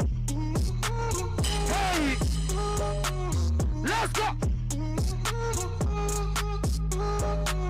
Nice one. Aya, kila mtu. Mimi mangana kupea ball na kutoka unanipata na mafeki base na mogoka stripper pa bareta tujue kumedhoka skesa yenye nimetoka kerizo bondo woni ita nikiwa ombidho koko koriko bondo ita nikiwa na dhimbo nikiwa ombidho muta denderu nkuwa na katia bibi ya onjivo wakerizo Let's go. Nataka tufanye kitu hapa. Sawa sawa. In the honor of Kendrick Lamar. Sawa sawa. Kila mtu anajua the signature move, si ndio? Kila mtu anajua the signature move, si ndio? Makamerameni, mavideographer, manini, chukueni sababu we are going to make it big. Aya, Mr. DJ. Leta. Aya, kila mtu nipe hapa. Monster on the beat, ho, Debo, any rap. Let's go, look. Man, damn, call her Amber Lambs, tell him breathe, bro. Nella, no, she walk around like Pete. So what's up with these jabroni ass niggas trying to see Compton? The industry can hate me, fuck them all and they mama. How many options you really got? I mean, it's too many options. Off in the past, I'm John Stockton. Beat your ass and hide the Bible, God watching. Sometimes you gotta pop out and show niggas. Certified boogeyman, I'm the one that orchestrated him. Walking down the whole time, I know he got some hoe in him. Pull on him, extort shit, but he got fly on him. Say Drake, I hear you like I'm young. You better not ever go to cell block. Say what? Bitch that talk to him and you live. Just make sure you have your real system. They tell me Chubb's the only one that get your hand-me-downs. And party at the party playing with his nose now. And Baka got a weird case, why is he around? Certified lover boy, certified. Wop. Fuck him up. Wop. I'ma do my stuff. Why you sounding like a bitch? Ain't you tired? It's probably A minor. Tunachukulia chini sasa. 1, 2, 3, 1. They not like us.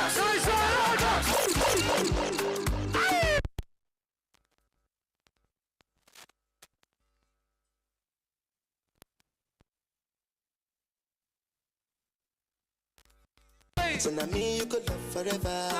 My cocky no feeble. No. My Angelina. My Angelina. Oh, me all down. Anytime when I see you for the club or the television, your body. Sure you know safety when you carry 50 kilos somebody. You know I feel a vibe, you feel a vibe, so baby whine about me. Najua hii. On the low. Get mountain. Bad mountain. Wabebe, skilo. Wabebe, waskia. Wabebe, skilo. Wabebe, waskia. Wabebe, skilo. Wabebe, waskia. Wabebe, skilo. Wabebe, waskia. Wabebe, suji bebe. Dem yangu anadai tu matembe. Niko fete, nimejisete. Amejibeba, usimuweke. Niko east kwa mabis na manjege wako on. Amejibeba, fight sura nzuri amevai. Kweli nini uko high, piga mushu kule high. Ukiweza toa. Yo, Ores. Relax. DJ.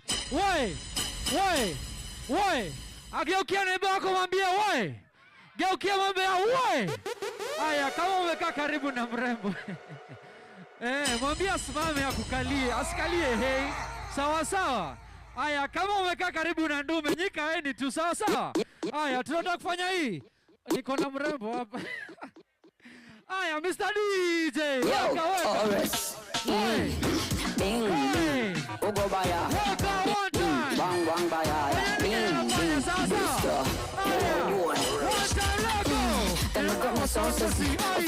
Fumi sati masonsosi. Kugambe mafonsosi.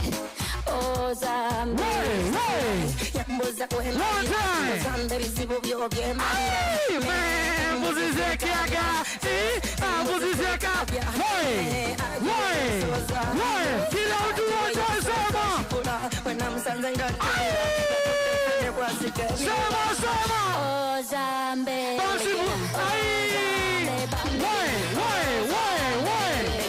Neukie sasa bana. Kila mtu. Wakatu. One time tunafanya hivi. On round for them. Back it up your one. One time. Set good for them. Aya, tunachukulia hapo sawa. Kala your favorite. Tattoo in a back with it. Do it like a champion. Grip over your shoulder. Skin pretty girl, fatty girl, slimmy girl, bad like a criminal. No care if I go up, baby girl, work when you see me. Nice one, bend over like a bird. Nice one. See me eye when you jiggle up your body. Secret sex in a big like a nappy. No that shit out unless a pan shell a pussy. Work out.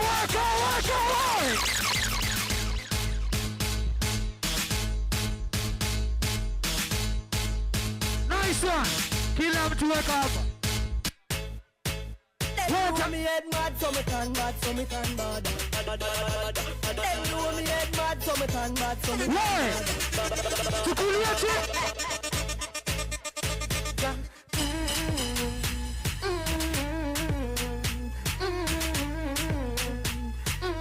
One time, walk up, kilo.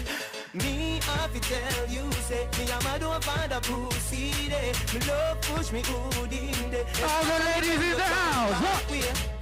Why you? I love you. No gyal a down, you know I love you. Look into your eyes when we fuck you. We never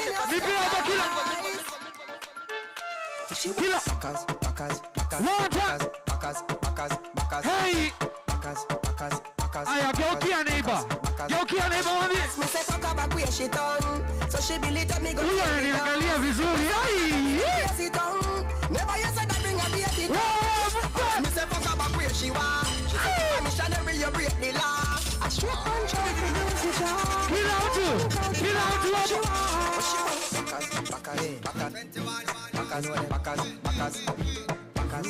Big up to King the DJ. One time. We no frightened for nobody, but we respect everybody. And we better than everybody. Why? So me we run where anybody. Walk out. No better than we. No boy no better than we. Them ban me can and say. Aya, geukia neighbor. Mwambie. some, do some. Aye. Why? We are on the challenge. We are on the challenge. One time, work out. No, just something, do something. Why? Something. Aye. We are in the shit now. Aye, kila mtu nipe hapa. Yeah. Come on, unajua hii. Tulipe work out one time. Hey, DJ, shika. Vile umeshika tu. Aya, kama unajua hii, Kama unajua hii, angalia neighbor muulize unajua hii. Unajua hii ama unajua tu Kasongo anatuibianga? Unajua hii kweli? Aya, kama unajua hii, kama kwaya tunaimba, sawa sawa? Sawa sawa, Mr. DJ, when you're ready. Aya, kila mtu nipe hapa. Bounce. Nice one, let's go. Big smile, check it, come, got it, tattoo. Naku like, naku tattoo. Digida, gidinya, one time. Bigger statue. La fucha, I'm good. Bigger statue. Naku like, Simama. Hey, kiss Maki.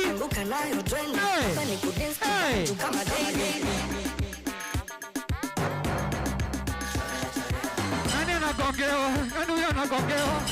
Weka go. Nilipata mtu jana usiku nje ya Jemi kitu Luna nistea. Si ugongei kitu. Gonga. Mapenzi Ulaya, Kenya biashara. Sema wapi next na kwa mali na lala. Gonga na cham kitash ni mautam lafu nasikia. Nani amegongewa leo?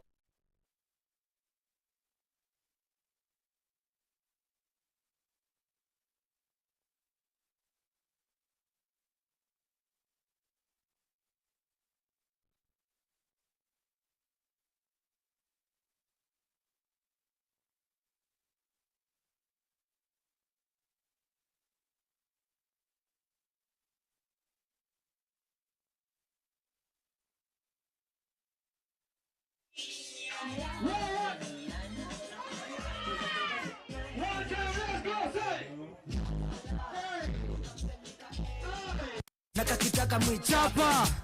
Aya, weka one time. Sit down on it, nikirusha. One time. Viola. 1, 2, 3, boy kijana wa napenda njugu na muko. Kingo masel napenda mastingo.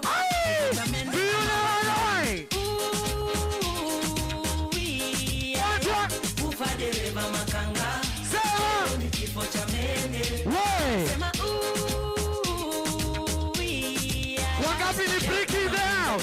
Freak in the house. 1, 2, 3, walk up. DJ, wait. Nataka mpigie nduru huyu DJ. Wapi makelele ya DJ Kiki? Dubai. One time, let's go. Amenitoka. Wake up.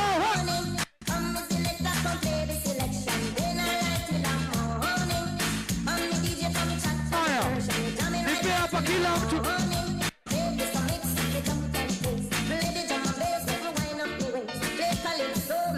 One time. Iyo kotea chini sasa. Nice one.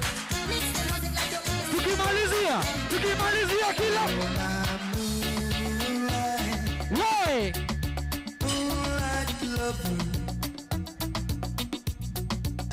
Nice one. Kila mtu nipe hapa.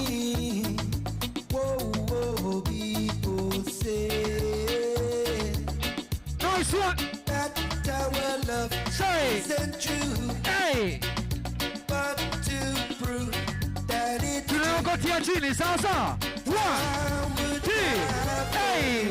And 1, 2, 3, hop.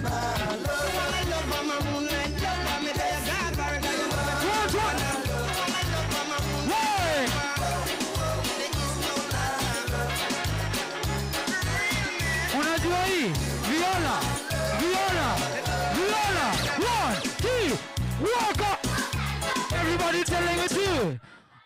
Everybody telling me to. Everybody telling me to. Say all over Kenya. Everybody telling me to. Everybody telling me to. Next one. Next one. Next one. Next one. Walker. Wide world to know. Walker. Like a tree that by the rivers of water. Na usikasirike hivyo. One time. One time. Tungisha next. Next one. Next one. Walker. Astray. People tell me yes they do. They say Pato Bantan we love you. That's why I want to dedicate this song to everyone. Nice one. Aya, next. Huyu anaingia. Ndo huyu. Hii ni yake. Aya, kila mtu. 1, 2, 3, walk up.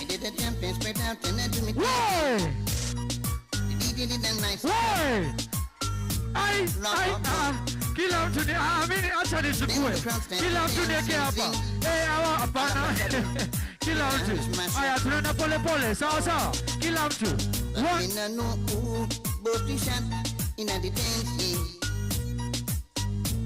All me know, me did the damn thing. I have not scored. I know who both the shot in the dance. I'm a Sarah Hype Kid or Jacqueline.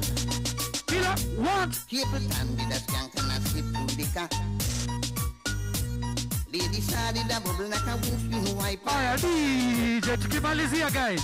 Aya, watu wa mapiano in the house, wapi nduru? Watu wa mapiano in the house, wapi nduru? Aya, Mr. DJ, nataka tumalizie na mapiano. Tunafunga sai, tukimalizia na mapiano. Si tumecheza zote, si ndio? Tumecheza zote, si ndio? Ama piano tujaguza. Aya, Mr. DJ. Tujacheza gani? Kwani tulikuwa tunacheza? Hii ni nini tulikuwa tunacheza hapa? Aya, kila mtu. Nipe hapa kila mtu. Hey! Aya, niongeze hiyo sauti DJ. Nice one. Walk up. Aya, tunaenda hivi.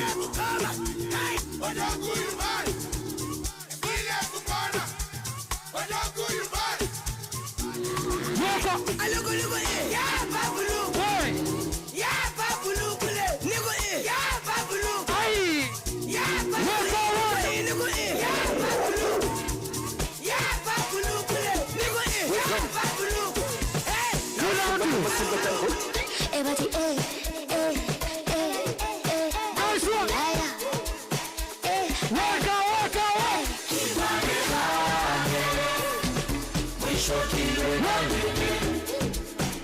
It's the kids, baby.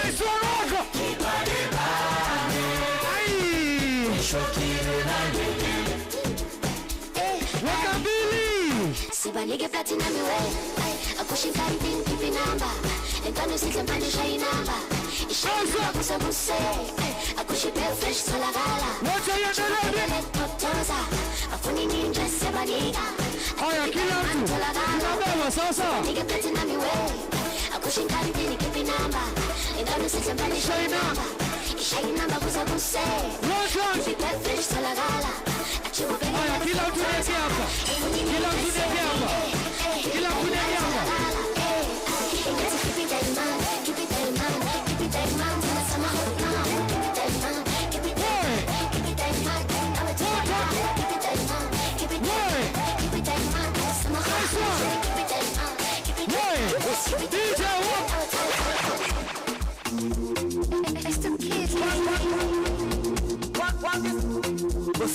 Unafanya hivi.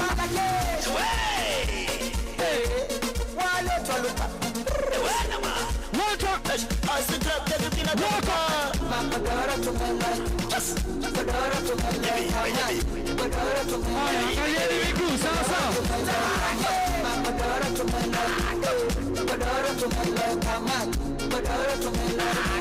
Tunaenda like this.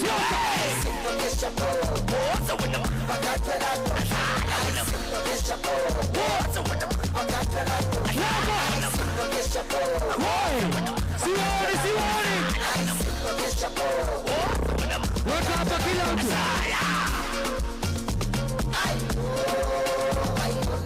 Tunafanya hivi.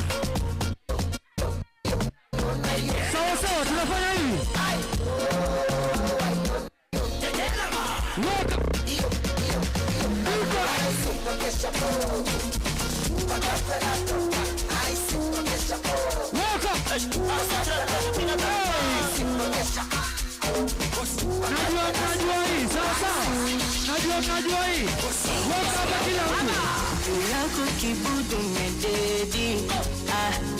Afanya utakavyo abredi. Hey, baby, baby, to stendi. Mashinye mafupi mededi. Kushika wapi? Ai. Wapi? Nishike. Unataka kushikwa wapi wewe? Ai, kai wewe. Wewe, wacha sawa. Hey, one time.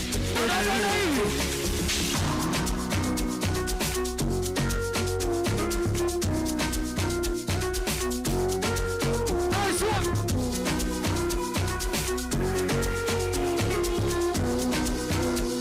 Oh yeah. Wake up a killer.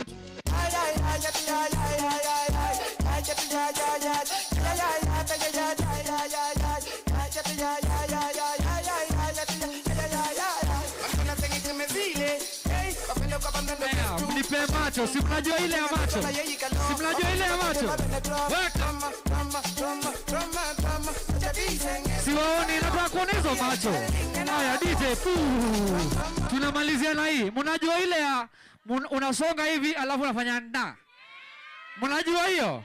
Unasonga hivi alafu unafanya na. Bas, Mr. DJ. We, ngoja. Hiyo ngoma inaitwanga aje? Message. Ati? Miri Maroon. Hey, my lords. Aya, tukikosa hiyo DJ ataweka jealousy, lakini Miri Maroon. Aya, tuifanye practice, sawa? Ndio tuivie, si ndio? Aya, 1 2 3 move. 1 ta, hey 2 ta, hey 3 ta, hey 4. Aya, kama wewe ni msichana tafadhali na uko na lakini kama wewe ni kijana na unaweza bado, tafadhali unaweza tuonyesha vile tunafanyanga, si vijana, kwa sababu tujui when DJ sijui kama ako nayo, sijui kama anatafuta ama ana download, lakini thank you. Kuna msichana hapa anasema DJ uimbe atakupea zawadi.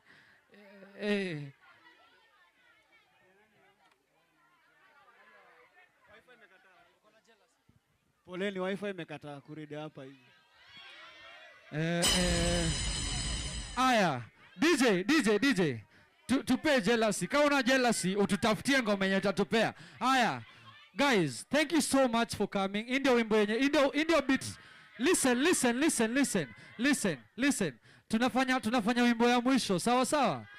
But, ati mbili za mwisho. Watoto wa shule wanasema 3 za mwisho. Mbili za mwisho. Sawa? 2 za mwisho. Kila mtu hadi mkio huko wako. Wacha. Wai. Nataka tufanye pole, sawa? Fanya pole.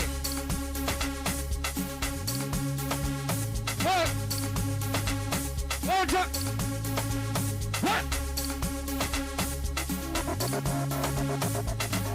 Hiyo Miri Maroon tunafanya na hii wimbo, sawa? Tunafanya na hii wimbo, sawa? Weka. Waluya in the house. Waluya ni nini?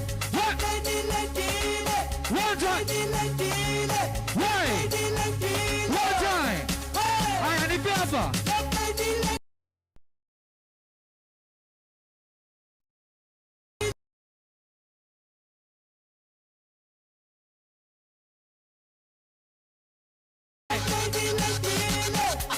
Haya, tunafanya hivi.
I want to be okay.